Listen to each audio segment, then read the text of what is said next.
वट सावित्री व्रत में यह कहानी जरूर सुनाई चाहिए वरना आपकी पूजा अधूरी रहेगी। तो आइए सुनते हैं यह कहानी। वट सावित्री व्रत कथा। कथा के अनुसार मद्र नामक एक देश पर अश्वपति नाम का राजा राज करता था। उसकी कोई संतान नहीं थी, जिस कारण वह दुखी रहता था। उनके राज्य में एक ऋषि महात्मा आए हुए थे। राजा ने उनका आदर सत्कार किया और भोजन ग्रहण कराया।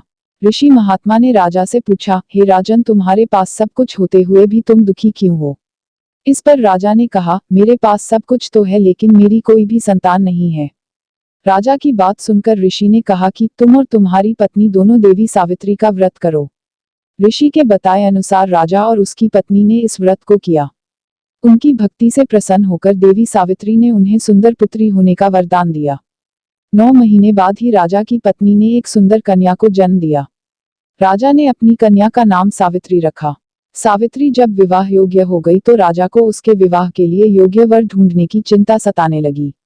राजा ने सावित्री को मंत्रियों के साथ स्वयं वर ढूंढने के लिए भेजा। जंगल में सावित्री की मुलाकात द्युमत्सेन के पुत्र सत्यवान से हुई। सावित्री ने सत्यवान को अपने पति के रूप में वरण कर लिया। ऋषि नारद ने सावित्री के पिता अश्वपति को बताया कि सत्यवान गुणवान, धर्मात्मा और बलवान है लेकिन वह अल्पायु है। लेकिन सावित्री तो उसे पति के रूप में स्वीकार कर चुकी थी। इसलिए माता पिता के समझाने के बावजूद भी सावित्री धर्म से पीछे नहीं हटी और आखिरकार राजा को झुकना पड़ा। सावित्री का विवाह सत्यवान के साथ हो गया। विवाह के बाद सावित्री राजमहल छोड़कर सत्यवान के साथ जंगल की कुटिया में रहने लगी। सावित्री ने पत्नी धर्म पूरी निष्ठा से निभाई।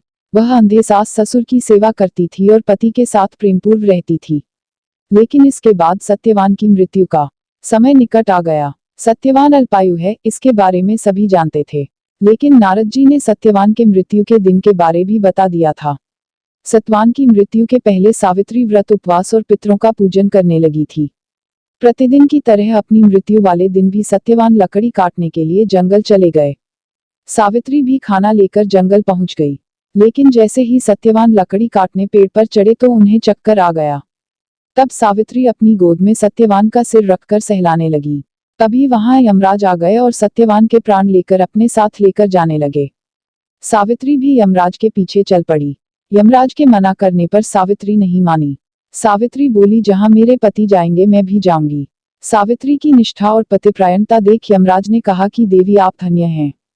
सत्यवान को छोड़कर यमराज ने सावित्री से 3 वरदान मांगने को कहा। पहले वरदान में सावित्री ने अंधे सास ससुर की आंखों की ज्योति मांगी। यमराज ने सास सुपर की दिव्य ज्योति दे दी। दूसरे वरदान में सावित्री ने वनवासी सास ससुर का राज्य मांगा। यमराज ने वह भी दे दिया और कहा अब तुम चली जाओ। सावित्री ने तीसरे वरदान में 100 संतानों और सौभाग्य का वरदान मांगा। यमराज ने बिना विचारे यह वरदान भी सावित्री को दे दिया। तब सावित्री ने कहा, हे प्रभु, मैं एक पतिव्रता पत्नी हूँ और आपने मुझे पुत्रवती होने का आशीर्वाद दिया। इतना सुनते ही यमराज को सत्यवान के प्राण वापस करने पड़े। यह सुनते ही सावित्री वट वृक्ष के पास गई, जहां सत्यवान का मृत शरीर पड़ा था। सावित्री वापस गई तो वहां सत्यवान को जीवित देखा। उसके सास ससुर की दिव्य ज्योति भी वापस आ गई और राज्य भी मिल गया।